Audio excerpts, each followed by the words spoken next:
Alright, how's it going, guys? I'm back here again with another music review, and this one's going to be on Sum 41's Heaven and Hell, and this is one I've been wanting to review for a good while now, because I've listened to this in its entirety, both sides of it, the Heaven and the Hell side, a few times already, probably like 3 or 4 times ever since it came out.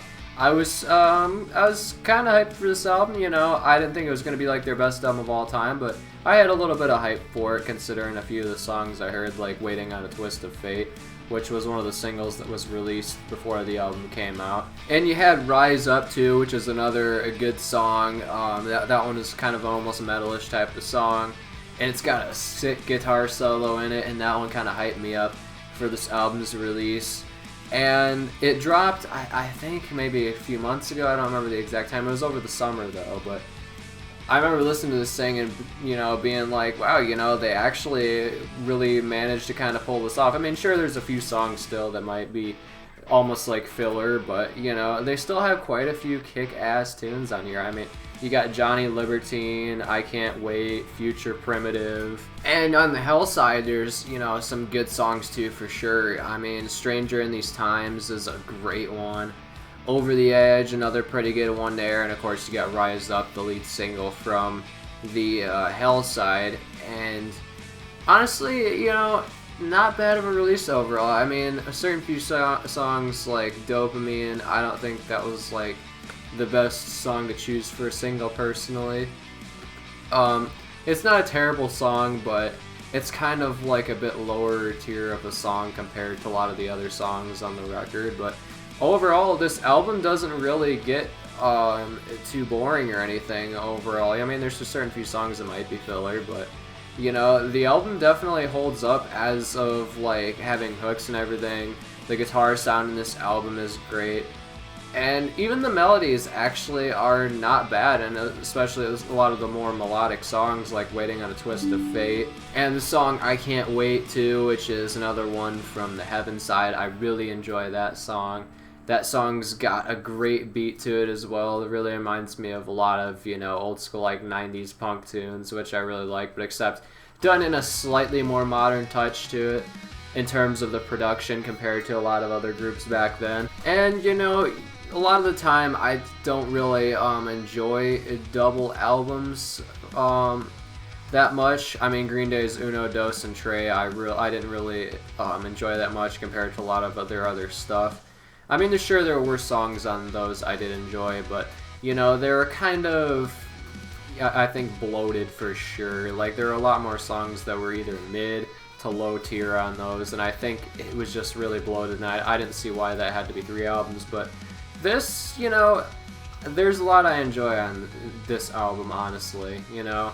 And this album is going to be the last album, by the way, in case you guys aren't aware. Sum 41 announced recently that this will be their last record. I don't think it was actually recently. I think it was even before this album's release. You know, they said this will be their last record.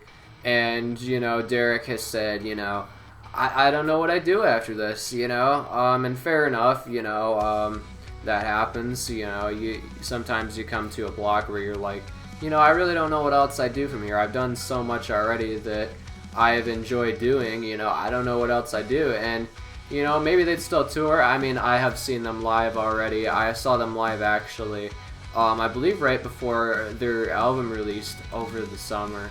Or actually, it was last summer, my bad. I saw them last summer, before their album came out, and really enjoyed it, and I'm so glad I got a chance to see them live, because I don't know how much longer they're going to be touring, you know, they might still be touring, I'm not 100% sure, but I just know they don't really plan on making more music, from what they've said, publicly online. But honestly, you know, I think this album would be a good album to, you know, end with, you know. They had like every Sum 41 like influence in here, in a lot of good ways actually, and it wasn't, I feel like, just, you know, thrown together, you know, because sometimes some bands can do that where they just throw a bunch of like random influences together that don't really fit. But this album, I think it kind of did, honestly. I mean, like I said, all sorts of great tunes on this album I've been going back to after hearing this album the first time. And honestly, this might be the best album they've released since Chuck, possibly. I mean, I know a lot of people hate on Underclass Hero, but you know, there's some stuff on there I actually kind of enjoy. I like the bonus tracks probably better than like the rest of the record, honestly. So I guess I'm counting those in, which is kind of why I rank that album a bit higher. But you know, this album, I dig it. You know, there's a lot of stuff I dig about this album, and I got to give this one like an 8 out of 10, man. It's a pretty solid release, and it's a pretty solid release to end their I wouldn't say end their music career on, but just end, you know, them releasing music through this band. You know, I think it was a decent release to end it with. So yeah, this album is getting an 8 out of 10 for me. Let me know what your guys' thoughts are on this, and I will catch you guys on the flip side. Peace.